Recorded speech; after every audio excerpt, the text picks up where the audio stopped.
Not all rock stars splurge or buy a Porsche. Some people want to buy time with their families.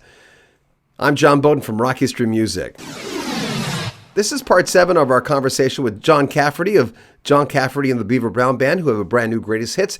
You can pick it up via the description. There'll be links right in there. Did you Oh ever yeah. splurge? Did you when I mean, obviously that makes for a better living when that kind of stuff happens. So I ask everyone this question.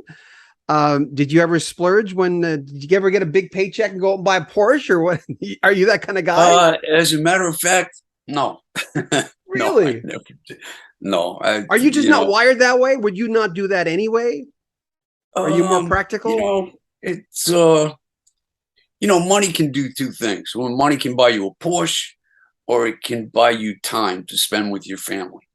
And to me, I not that we made that much, because our biggest successes came from movie soundtracks, which the money goes a lot of different ways before it gets to the guy with the guitar. You know, so we were able to have a little bit of security. We weren't able to retire or to be extravagant, but we had a little bit of security. And I chose to uh, use money in that fashion as security to make sure we had a roof over our heads, we had health insurance, that my kids had what they needed, um, and that I had time to coach their baseball teams and and be a dad. So I mean that's what that was for.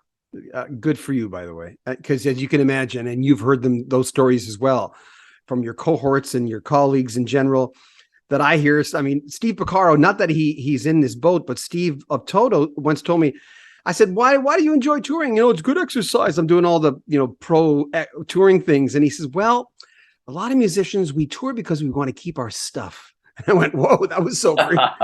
He says, some of musicians I know, he said, when you have a lot of money, you spend a lot of money. He says, we not everyone's smart with their money. They say, I've talked to guys who had like 8 Porsches, and I go, I don't know, I would have bought one maybe. By the way, tell me about CITY. Well, CITY was very proud of that one. Very proud of that album. Um, we were trying to do an album that showed our influences, that showed different American music styles, and British invasion stuff, which is sort of American stuff that came back, with an accent. But the roots of it came from here. Um, and tried to show our influences on some songs, and I changed my writing style. I heard John Lennon say in an interview, like, who wants to write songs that no one's ever going to hear? So you say what you want to say, you play what you want to play, but you use your craft to put it into a format that will fit into 3.5 minutes, that people can hear it on the radio. And I thought about it, and I looked at this pile of like 12-minute songs that I've been writing, and I said, maybe I should concentrate on trying to uh, get this stuff in a smaller package.